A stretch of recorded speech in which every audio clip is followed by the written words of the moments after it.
Welcome to Rent It Again, a podcast hosted by two best friends, lifelong. Yes. And, This is Daniel, Dan. yes, I go by Dan.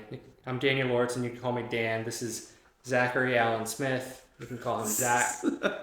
And today I actually had a question for you, Zach. How are your balls feeling? Dude, they're not feeling great. Mine are okay. I gotta readjust. Why are your balls all sour, Zach? Dan and I got a vasectomy we eat something like we have one set of private parts. One set of balls. One set of balls. Shared junk. Shared junk. No, we both got a vasectomy on Monday, and today is Tuesday. So it's that was a really recent thing, and it was I wish. So okay, tell me why. Yeah. Let's start there. Yeah. Tell me why you wanted to get a vasectomy. So my wife and I have never wanted to have kids. That was something that we discussed. That was date 2, I think, of us Y'all move fast. Yeah, Just kidding. we talked about kids, and I was like, "Do you want kids?" And she was like, "Absolutely not." I was like, "Sweet," because I have never wanted kids. Yeah. And so she asked me, and she was like, "Well, have you ever considered getting a vasectomy? Because it's such a straightforward and easy process for guys." And I was like, "I've really never considered it, but I would be open to considering it." And so that was probably a year and a half ago, if not more, of having that conversation. And then it's come up a couple times since then. But about a month ago, she was like, "Hey, I'm coming to the end of my birth, I'm running out of birth control." Yeah. She's got to re-up her prescription. Exactly. Yeah. And so she was like, "I don't really want to go back on birth control." Why? Because it just messes with her her body, and doesn't make her feel good, and she wants to just be, I think she just wants to be in a natural state with her body, which I totally get that. Yeah. And so she just feels the chemicals kind of mess her up a little bit. And it's not that they're making her have crazy mood swings or anything like that. I just don't think she feels healthy. Yeah. Which is a totally legitimate reason to want to get off of it. Yeah. And so she was basically like, "Hey, if you're not going to do this, get a vasectomy, then she said that she was going to be the one taking the next steps to get some sort of I don't think she was going to get a hysterectomy, but getting her tubes tied, whatever, I don't know what the technical term for that is, but she was going to go through that process." And it's well, shit. Just super invasive. Long recovery, you would have lots to go of under money, permanent, but has probably hormone implications. Sure, yeah. And so basically it was kind of she would not say it was a shit or get off the pot kind of situation, but that's kind of how I interpreted it. Yeah. And she said it really nicely, and she wasn't pressuring me. She was just basically you either need to, because at the end of the day, if I'm being really honest with myself, I was just nervous. I was just scared. And that's why you called me and asked me if I would get one with you and hold your hand. That's not quite how I asked it, but because I remember calling you and I was like, "Hey, I think I'm getting a vasectomy, and I think I'm coming to Dallas to do it because my brother went to the same guy that we ended up going to." Because I talked to my brother and I was like, "Should I get this?" And he was like, "If you are certain you don't want kids, then absolutely." Yeah. And I was like, "Is it that big of a deal?" He's like, "No, it's really he's like, go to someone that's highly recommended." Yeah. Because you don't want someone that doesn't, he basically was saying do the time to do the research to find someone that's going to be good, because it's surgery. You want to have someone that's doing it well. You don't want somebody to bojangle your junk. Exactly. And so I was like, "Well, did you like your guy?" And he's like, "Yeah, my guy was great. And a couple of my friends all got the same procedure at the same time." I was like, "Well, then what's it?" So I got the contact information from him, and it's in Dallas. And so Dan's in Dallas. Mm-hmm. I'm in North Carolina. I called Dan. I was like, "Hey, can I come stay with you?" And you were like, "Yeah, any reason in particular?" I was like, "Well, I'm going to get a vasectomy on the 20th. And then I said, can I go with you? It's like, can we get a 2-for-1 discount? Double header. A double header. So we ended up. I had the 10:30 a.m. slot, and he had the 11 a.m. slot. I did, yeah. And we just like went together, and I wish that I had gotten it done like 10 years ago, because like, yes, there was like a pain associated with it, but only like when they were giving you like the numbing element, and like it literally like felt like someone like just like pinched your thigh really hard. Yeah. Like that was like the entire, and then it was like a bit of like uncomfortable feelings of like you can't quite feel what's going on, but like it just felt like movement. Yeah, like movement in a place you don't want that kind of movement. But then like I was like, Doc, like where are we like what percentage done are you? And he's like, I'm 50% done. And I was like, okay, that's going way faster than I thought. And like then he like after a few more minutes he was like, yep, all right, we're wrapping up. And like it wasn't that big a deal, and I really wish I'd done it sooner. Yeah, it was over before I thought it was going to be over. And really casual, really easy, minimally invasive, like a day of sitting on the couch. And today we're mostly fine a day later. And yeah, I'm like just a bit sore. Yeah, a bit. Like 2 bits sore. Yeah, and like, but like literally we got back to your apartment and we like both took like a 5-hour nap. We did. Because like, I don't know, it was just like, it was a lot. But like, there have been some moments like, I'm so glad we did it together, because like my mind is so much more at ease to be like, are you just a bit sore right now? And you're like, yeah. I'm like, great, then this feeling is normal. Yeah, exactly. Because like sometimes when you get surgery, you're like, is this right? Yeah. I loved having that shared experience. That was honestly really nice, because I think the worst part of it was just psychological. It was just like nobody is supposed to be down here doing what they're doing, and my body is tensing up because it's like trying to fight off an invader. And it was fight or flight, but you couldn't go anywhere. Correct. You couldn't fight the guy. And you also couldn't like identify the point of pain, you know? And so it was just really weird in your mind. But outside of that, I mean, it was not that bad at all. And for me, I got a vasectomy,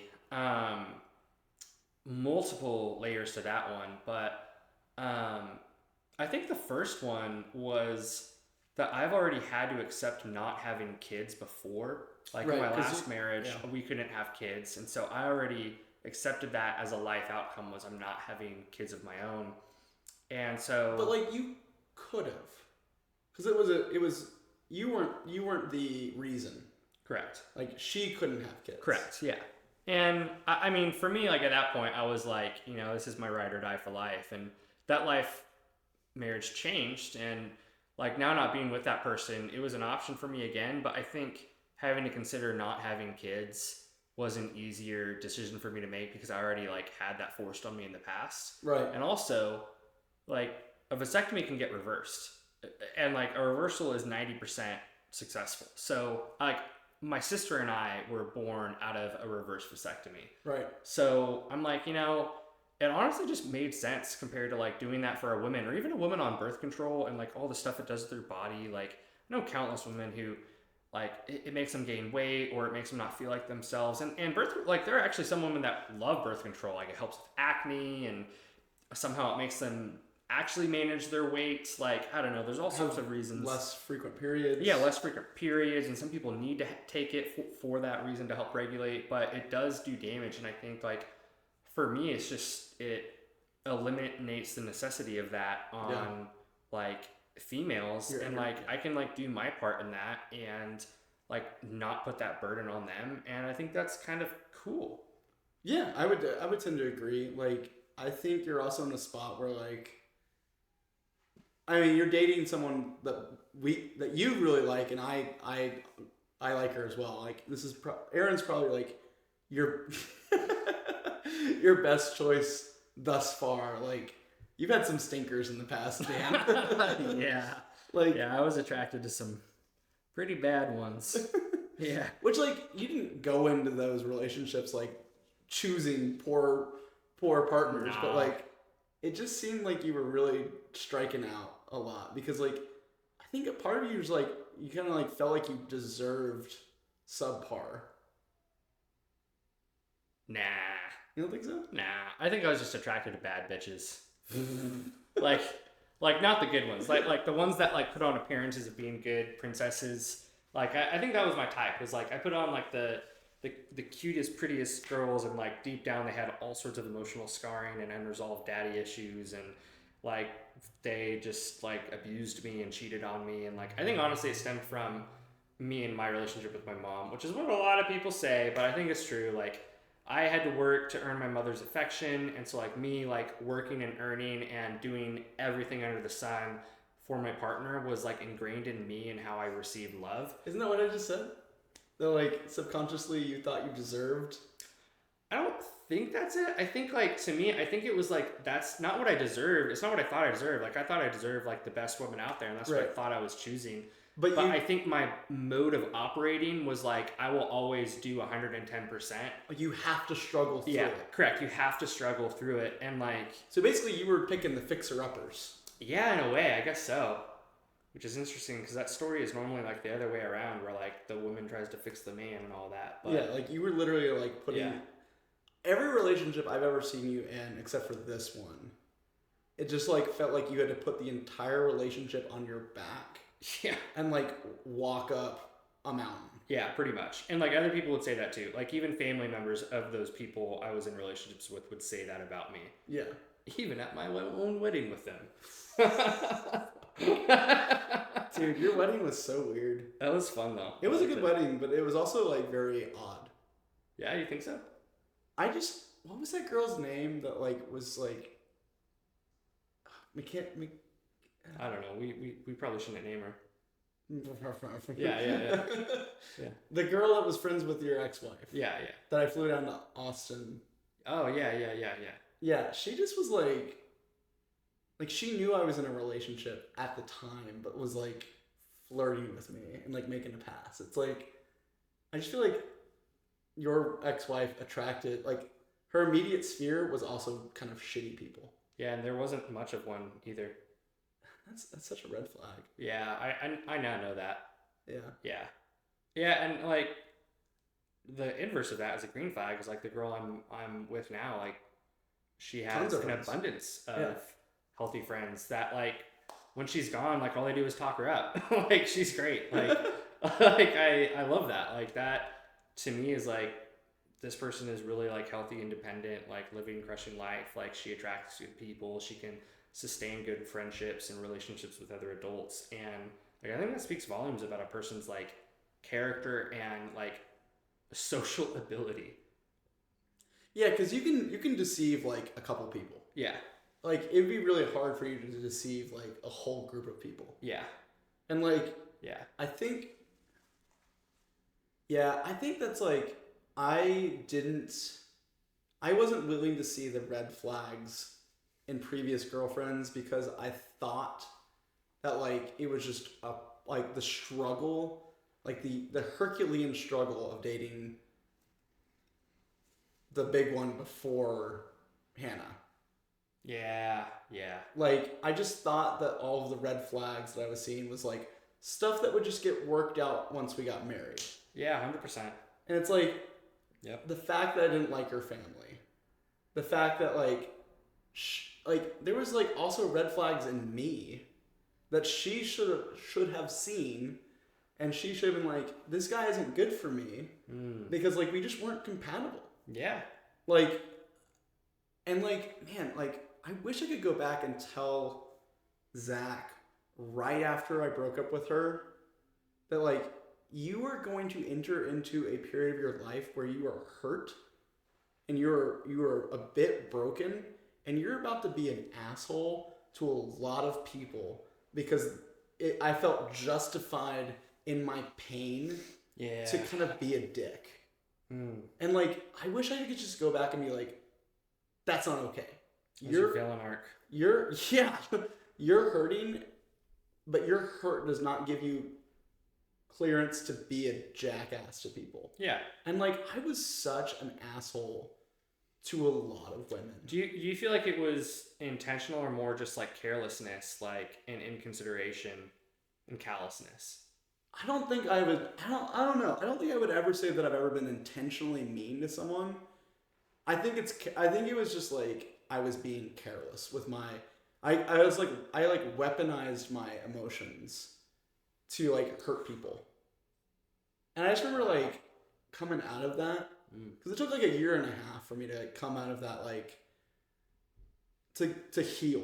Yeah. And I remember looking back and being like, "Oof, I was like, I wish I could like reach out. Like I don't have any of their contact information anymore. Like I've changed phones, but like part of me is like, what if like maybe I need to like write, and maybe just for me, of like write these girls like letters, and just like hold on and like not send them out because I wouldn't even know where to begin to like send them. Yeah. But just like write down the things that like I wish I had done differently and like apologize for my behavior.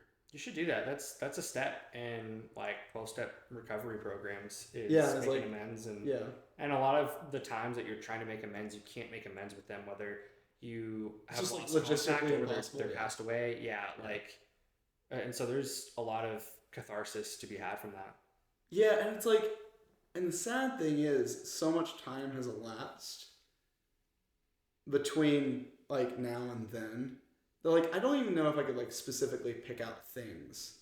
I just know in the hindsight that is like I fucked up. That's all I know. I really messed up and like I manipulated you. Yeah. And I hurt you. And that wasn't right for me to do. Yeah. And that's like, I think that's a good amount of growth, but like, yeah, I wish I knew that I was going into that season of life where I should have just been single. Yeah. You know, like those dark, intrusive thoughts you had that keep you up at night and you get so embarrassed and you're like, why the hell did I do that when I was 10 years old? Yep. Yeah. Like, and sometimes that happens even in adult situations or like I recently discovered like, man, I came across this like in the last year. I can't even remember how, but they were like, hey, like that's a good thing that you have those feelings because that is a sign of growth. Yeah. Like for you to be embarrassed by actions of the past shows an extreme amount of self-awareness and growth. Yeah. And that itself is a very encouraging thought. Yeah, but I just wish it wasn't so horrific. Yeah, I get it, but like, could it just be like less? Because like I will have like things from like middle school crop up in my mind. Dude, same, man. And just like that was like 20 years ago. Yeah. And just like why am I still cringing? Yeah, like that was a whole basically different person. That like, but those thoughts just still like keep like once a quarter I'll think about like a couple things very specifically. Like I'll give you an example. Yeah. Okay. Probably the worst one. Do you remember the movie Extreme Days? Yeah, yeah. And like the spoon scene? Yeah, yeah. Where like the guy puts the spoon in his mouth and you like hit the person on the head with it in your mouth, but you've got the person behind them that like actually hits them in the head. Yeah, and that's like the prank. It's the prank. Yeah. Okay. I didn't realize as a 15-year-old that if you hit someone in the head hard with a metal spoon, it will fucking hurt. And so I was... Who'd you do it to? My cousin Kristen. And like I hit her very hard. And like immediate horrified regret. Oh god. And like I think about that. I was 16. So that was like 18 years ago. Yeah. 33 minus 16. 17. 17 years ago, thank you. Yeah. I think about that once a quarter. Wow. And it keeps me up at night. And I've apologized, and she knows it was an accident. Like, yeah. I didn't do it on purpose. I just thought it was going to be funny. But like, I literally like... Isn't it funny how like we have a harder time forgiving ourselves in moments like that than other people do for us? Yeah. Yeah, I think that's... Like, you have a specific, for instance. Yeah, like the one time that you bailed on me and left me for dead for Julie Gibbons. I had made out with her, and I was just like by the door, by the phone, waiting for your phone call. Zach's gonna come pick me up so we can hang out. And you were like, sorry, I'm on a date. And I was like, oh. Are you gonna bring this up on every podcast? Did I already bring it up? Yeah. Maybe, I was gonna say I've forgiven you, but maybe I haven't. You brought it up in the last episode of like, I don't even remember what the context was, but you brought that up. Yeah, but I think like you told me that is one of those moments where like For sure. it'll come up and you'll feel bad about it. Yeah. But like I haven't thought about that in years. Yeah. And like why is that? Because I think that goes back to like the personal growth that you're talking about of like that's a moment for me of like that's like seared into my brain of like you fucked up. Like you really I can just picture little sad Dan just standing on the curb, He was just so like sad. Just like, well, I guess he's not coming. Yeah. Soon go inside and play my Pokemons. Yeah. Like that was a shitty thing to do for a shitty reason. Cause like she didn't mean anything to me. I just knew she liked me, and like I was gonna try to like, I mean, if I was an adult, I would have tried to like hit it and quit it. But like I wasn't at that stage of life. And like, man. I just think of some of mine, but I can't think of anything that comes to mind in particular. There was a girl that we went to church with that I would just treat poorly. Megan. Oh. Yeah, I know the one. Uh-huh. Yeah. For no reason. I was just a dick. Probably because I liked her. Probably because I had a crush on her. And like she just did not want anything to do with me. And so like, so my solution was just to be like, just a jerk, just to like flirt with her. Why. Yeah, that's legitimately why. Because I always thought she was like really cute. Yeah. But like she didn't want anything to do with me, and so I was like, I'll show you. I'm gonna be mean to you and make fun of you in public and make you feel awful. And it's like, God, like I just wish.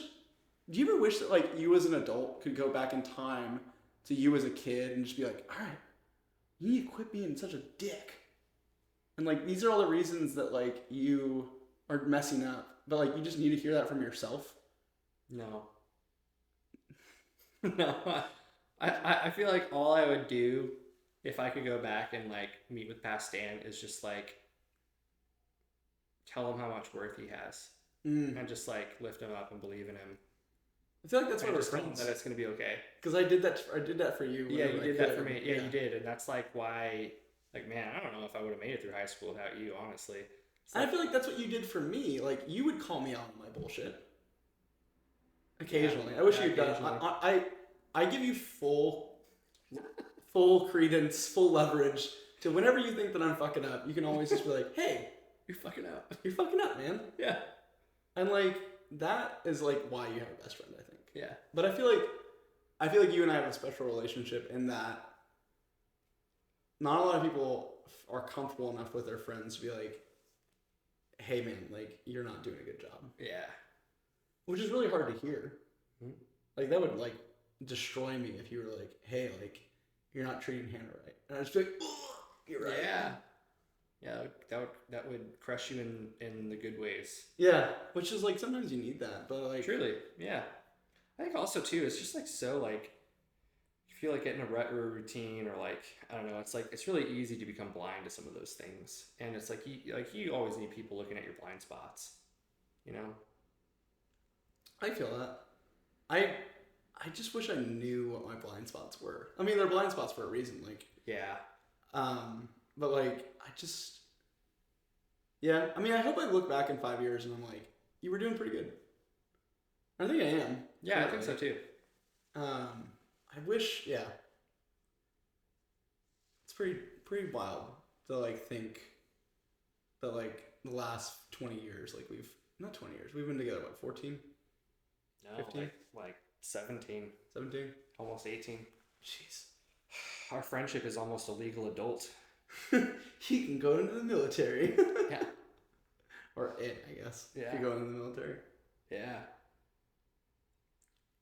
Yeah, and I mean, I think to be fair too, like, I don't think anyone ever looks back at who they were in adolescence and is like, I was proud of who that person was. Like, they made great decisions, or like, yeah, I think there are moments that you can look at and be like, I was doing good. I was doing way better here than here. Yeah. But like, I just feel like nobody really knows who they are. Like, you don't, it's such a transitory time, and it's like you're always reframing your identity, and it's like, I couldn't tell you who I was at any given year like I could nowadays. You know, Yeah. like that was why it was so tough. Yeah. To go back to something you said a little bit earlier, about how you were talking about like you don't even remember the things that like I feel like I'm kept awake. Yeah. Yeah. Do you ever feel like you think about other people way more than they think about you? I mean, sometimes, like, I think, like, I probably, in a related way, probably not where you're going, but, like, I think what's more common for me in terms of, like, people thinking about other people, like, I think other people think about me more than they actually do Yeah. in bad ways. I'm Like, the opposite way. yeah, so I feel like insecure about that. Like I feel like, oh, like they must be thinking about how I do this or that or how I messed up here or like whatever it is, and it's like I hold higher space for them in my mind than like they probably don't even like care to like I probably come up like a couple times a week or whatever it is or even less than. It's just like it's like it's like Marcus Aurelius. He was like, I always find it so funny that we love ourselves more than anyone else, but we give more credence to other people's thoughts than our own. Yes, that makes sense to me. Yeah. I just think I think about people from like college and stuff like that. I'm Yeah. like, do they ever think about me? Huh. Am I ever like entering into someone's thoughts? And like I just think that comes up a lot for me because like I am the person that I feel like I'm always reaching out to people to include them and stuff. Yeah. And like if case in point, one of our one of our old good friends, like I would be always the one to like reach out Yeah. to them. And then like I just was like, what if I just stop reaching out? Yeah. And I haven't heard from them since. Oh man. And it's just like that. So that's where like I think those thoughts stem for me. Is like I just feel like I'm always the person that's like engaging with people, and it makes me sad. You, on the other hand, do a really good job of like reaching out to me, so I'm not like lumping you in with that. But like it just makes me sad sometimes that like I feel like I am always the one that's like trying to include, trying to invite, trying to like make the plans, and like sometimes I just get really tired of that, and then it hurts even more when I don't reach out, when people then I just like drop off the face of the map for people. Yeah, I think honestly, I think that's a lot of that is geared in like your unique talent of like being the people to like lead and bring people together, and that's what you did for like us and all those other guys in high school and like growing up. Like like we our social group wouldn't have formed without you. No. And there's a lot of social groups that wouldn't have formed without me. Yeah, and I think that's your gift, and I think like. But it's also like a curse. Correct, because I think like that friend that you mentioned, that's probably the default in a lot of people, and that's why most people lose friendships in their 30s and can't make new ones is because of their tendency to just not be able to be passive and not be able to make plans or reach out. It's like the classic, internet jokes of like becoming older as an adult is just like talking to your friend on the phone and then be like making plans but not making plans, Yeah. It's like I think that's more the norm, and you're just a special type of person to like special type of person. Like that's your gift, It's like you do that, and maybe it's because like everyone in my life just assumes that I'm doing shit to like the point where like, oh, Zach's just busy because like I'm always the person like that's reaching out to like. Yeah. I remember someone saying that to me in high school, and I was like, no. Like, I would love for you to invite me to stuff. No. Please. No. Like, please invite me to stuff. I am not as cool as you think I am. Lonely. I'm just like, touch. Human touch. Yeah, I just remember like someone saying that to me. Courtney Chumley said that to me. She's like, I just always thought you were busy. I'm like, in fact, the opposite of that. Wow. I'm always down to hang out. It's like, it's just sad that like, I don't know, I just get sad with that. I'm not like depressed or anything, but like, I get it. It is sad to me that I feel like I always have to be the one that's like, all right, let's like get game night together, or let's go out to the bar, or like, and like on top of that, I've just had to come to the conclusion that like I cannot give my energy out to people that aren't willing to engage back with me. Yeah. Like I have a friend that, well, not a friend anymore because like I haven't heard from them in like 6 months, but like I literally like they just like stopped responding, and like I'm sure I did something to offend them. I have no idea what, but like I'm sure that that's like the case. And I literally like texted them like it was a month ago. I was like, hey, like if I did something to like hurt your feelings or like make you feel a certain way, I'm like super sorry about it. Like I don't know what I've done. We were such good friends. I would love to still be your friend, but like this is the last time I'm gonna reach out. Yeah. And I haven't heard from them. So it's like, well, that's just not like a relationship I can pursue anymore. Yeah. Because it's like I have finite energy. Yeah. 100%. And like I need to be directing that energy towards people that are willing to direct the energy back. Yeah. And that's such a hard adult life lesson to like truly realize like you have to be investing with people that are willing to give back to you. And it's like I think having that boundary is a hard skill to learn. Yeah. Learning how to break up with friends, like that's really tough and difficult. You know what you need? You need like a little like remembrance orb that Neville Longbottom had, but instead of like lighting up whenever you've forgotten something, that lights up anytime somebody thinks about you, and you can just have it by your work desk, and you'll just be like working, and it'll light up. You're like, oh, and then like some hours it would just like keep glowing. You're like, oh man, people love me. That's actually literally my nightmare. Really? Because like, what if it just never lit up? Oh. Oh my god!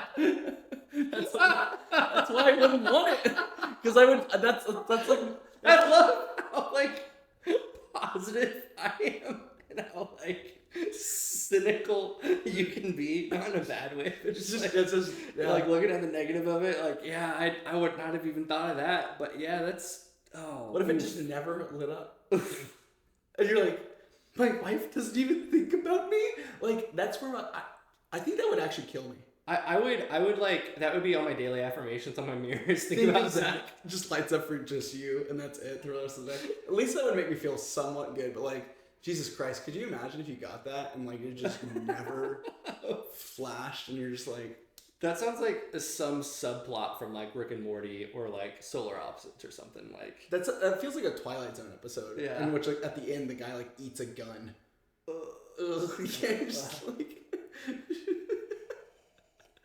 Like, that's like literally I'm gonna have a nightmare about that now, Dan. Oh my gosh. Well, I'm sorry. I thought that would be so great. I was like, if I could go into the future and grab that technology and bring it back to past Zach, I guess I wouldn't now. Kill me. Just like I show up on your doorstep. This motherfucker hasn't lit up in 6 months, and just throw it in your face and leave. You don't think about me. God, that would be. Isn't it funny how like you and I are so similar, but can be like so different? Yeah. When it comes to stuff like that. Yeah. Like you would love that. I would love it. And it would for you to be like. Because it would just be wagging all day long. And it would just be me thinking about you like every 5 minutes. Like, Dan's so great. I love him. It was just me like. You know what would be great is like you see it light up and then you get a phone call from exactly, or a from text. Me. Like, yeah, you get a text from someone, like, and then like that's the only way you would know the source. You're like, oh, so great. It's like my kryptonite. What if it lights up all the time and it could just be Julie? I don't think Julie Gibbons has thought about me one single time since I was 18. Yeah, I guarantee you that's like the facts. Like I bet that one Amanda from college hasn't thought about me a single time. Like, it's so funny. Like, I was so head over heels for that Amanda my senior year of college. Oh yeah. And she. So was I. I don't blame you. She couldn't have cared less about me. And I was just like, Yeah. just digging my fucking ditch to like try, and she just like didn't want. She just wanted me to be friends, and that's like totally okay, you know. Like, well, yeah. I mean, I don't fault her for that. It's just like, I just don't think she knew like the level that I was just like head over heels for her. Do you think if she did know, would that have made it worse or better? So much worse. She just would have been like, nah, man. Like, Yeah. I remember one time, the last time I ever talked to her, vividly seared into my brain. Yeah. We were at Bonita Creek. Okay. And she had just turned 21. Okay. And I was like, hey, can I buy you a beer? And she's like, I'm not wanting to drink tonight. And I was like, no, like on her 21st birthday. I was like, but you just turned 20. I don't know if it was like on her birthday, birthday. Oh, okay, gotcha. Basically, I was like pressuring her into drink, and she just basically was like, no. And like, she was exactly in the right to be like, I don't want to, like, And I was being an ass for like pressuring her to do that. And I remember just getting so frustrated that I left. Like, I just like left for the night. Wow. Never talked to her again because she just was completely done with me. Wow. And I remember that was a turning point for a lot of like my college friends because like I was deconstructing and like going. I just remember like in that deconstruction process from Christianity of like being so emotionally like distraught. I was like literally depressed. I should have seen a counselor. Like couldn't get out of bed some days because I was so depressed. Like in hindsight, it's like, yes, you had depression. Yeah, and even lingering into like your first year back from college when we lived together, I could see that. Yeah, and so like I remember someone like random person that I met freshman year. This is now senior year, and they were just like I was like at a coffee house, and they were like, "Oh, hey, Zach, right?" And I was like, "Yeah." I don't remember the person's name. They're like, "How are you doing?" And I was like, "Awful," and just like broke down, and like they were not ready for that to happen. And I just remember like completely unloading on that person, and they were just like, yeah, well, good luck with that, and like got up and left because I was just like, oh my god, like no one had asked me how I was doing in like 6 months, and I just like broke down and like started bawling my eyes out at this like coffee table to this basically random stranger who was just like being polite, like social niceties of like, how are you doing? Good. Yeah. See you later. Like that was what they were hoping the conversation was going to be. I was just like, I need to tell you about all these things that are happening to me right now. Your color was green. You were ready to talk. That is like, so true. I did that actually over social media recently. You just somebody poured out your soul to someone? Yeah, I'm very like, so my mother overshared regularly, consistently to strangers and coworkers to you. Yeah. And I always remember being really uncomfortable by that because I could sense in the other person they're uncomfortable. Yeah, they're not on that same wavelength, and like she's hijacking the dynamic of that conversation. And so like I try to like always rein in like at a sense of that, a beat of that.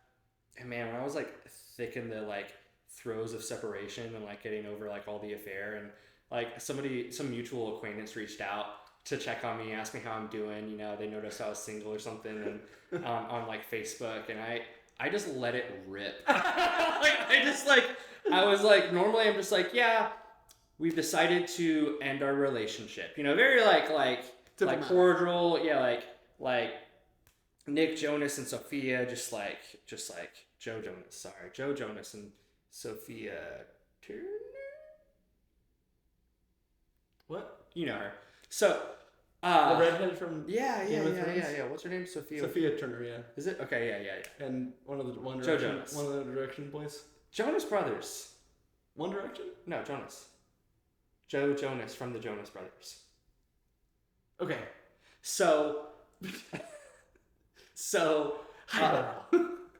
I like let it rip, man. I wrote like an essay of all of the sins she committed. I let her know. And she was just like, oh, well, I'm so sorry that happened to you. Glad you're doing well, apparently. Have a good day. Yeah. Yeah. I was not feeling it that day. I was like, fuck this today. I was like, no. I was like, I'm gonna let people know how it is. But for the most part, I don't. I'm just trying to focus on moving on, you know? Yeah, I think you're doing really good.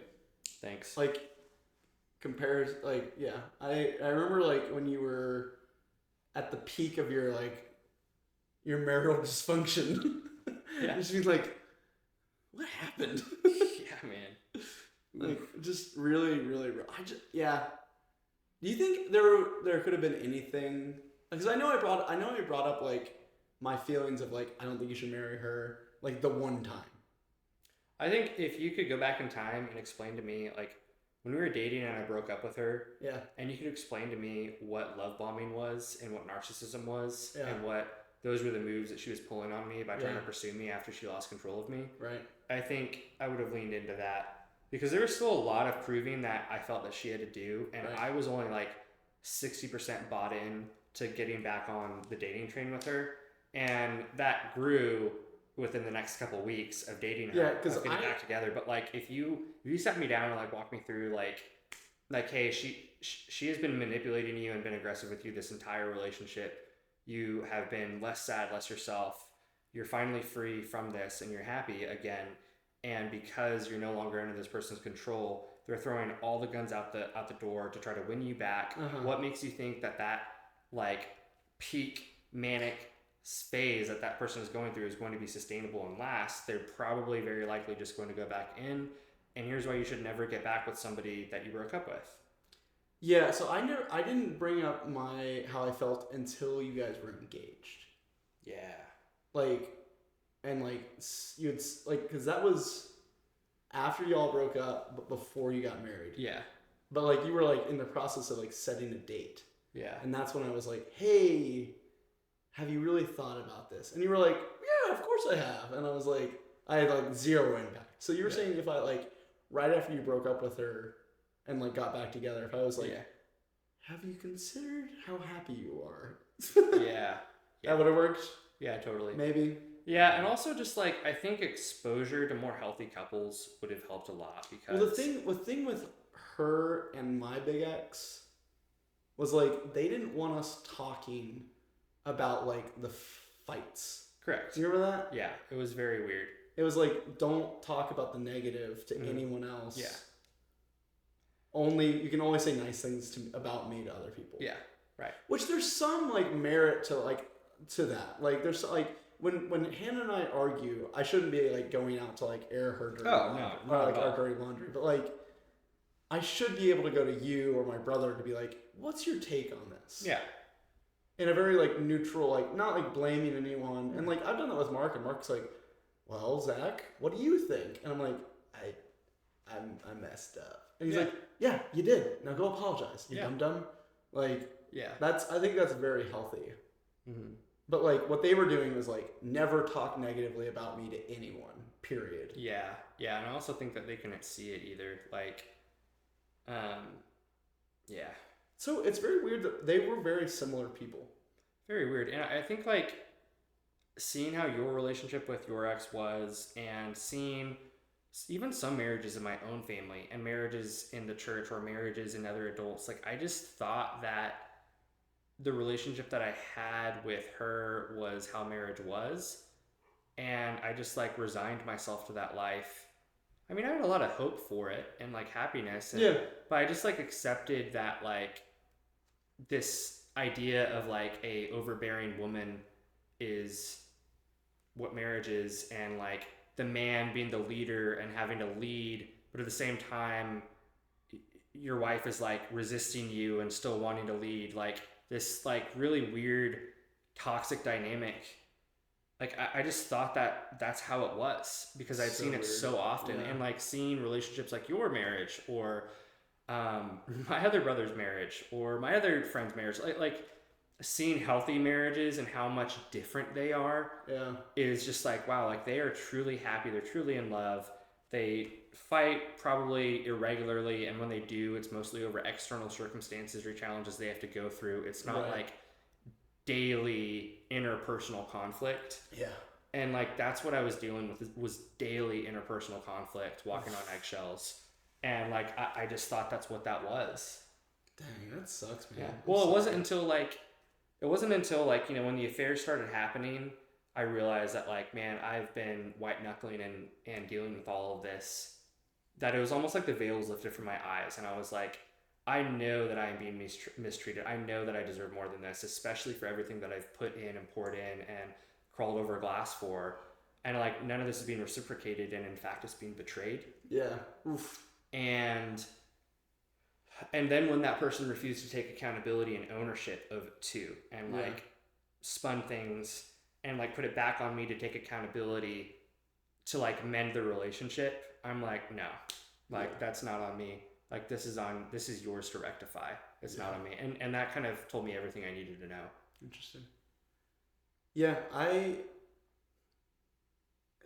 that's wild. I'm sorry you had to go through that. Thanks. Sucks. Like, yeah, I know you like, yeah. I think that's probably all we need to say about that. Well, I mean, I think I learned a lot about myself and through that process, and I learned a lot about what a healthy relationship is and isn't. Yeah. And I mean, my slogan is like, I'm gonna learn that lesson the hard way. So it is your slogan. Yeah. like I say that about certain things. Like some people give me advice, and I'm like, I'm gonna learn that lesson the hard way. And like, I mean, I listen to other people a lot, but like I think that was like in hindsight, like I am glad that I learned those lessons, and I'm starting life over, and you know I'm 30, and that's okay. Yeah, and it's like you've got so much ground ahead of you. It's yeah. not like 30 is like old. No, definitely not. No. I like literally feel the same as I did when I was in my 20s. Yeah, except with a little bit more money, and you know who you are. Yeah, and like yes, the knowing who you are and like what you want. Yeah, that is big. Like that's huge. A big. I wish I had not dated at all, basically in my 20s. Like relationship. Yeah, like same serious relationships, like. Because, like, you just don't, like, I legitimately think you don't know who you are until you're, like, 20. Guys, at least. I think women have it, like, a little bit earlier. But still, like, I think a lot of them are still, like, going through that. But, like, I don't think I had a good handle on who I was until I was, like, 25, 26. Maybe even, like, 27. Like, you just need more experiences to, like, understand who you are and what you want and where you're going. Yeah, I agree. And like your 20s, I think are really pivotal, critical. Yeah. Critical in like knowing that. Yeah. And like that's really what your 20s are about. It's like figuring out what you want to be and do. And right. I wish I knew like job wise a little bit more of like what I wanted, because I've tried a lot of things and like they've all had their negatives. But I think I'm in a good spot. I don't hate what I do. I don't love what I do, but I definitely don't hate it. Mm-hmm. There have definitely been jobs where I'm like, yeah. Do I want to go to work today? Yeah. Can I call in sick? Do I have any sick days left? Yeah. Yeah. So like, I'm not there. But hopefully that all just takes care of itself. Yeah. But I've told you this before. Like my role in my family right now is to like provide for us financially as best I can. Yeah. And like I can go to work and that be my goal and be happy about it. Right. Exactly. So, man, we covered a lot. We covered a lot of ground. I love that. Like it's just again such an organic, like flowing conversation. Like we started at tipping. We ended at like relationships and like the dynamic of like how you gauge a good one. Wow. Wild. Thank you for running it again with us. Yeah, no kidding. With Zach and Dan. Dan and Zach. Zach and Dan. Just like replacing itself back and forth in like the lower title card. We'll catch you next time. Peace out.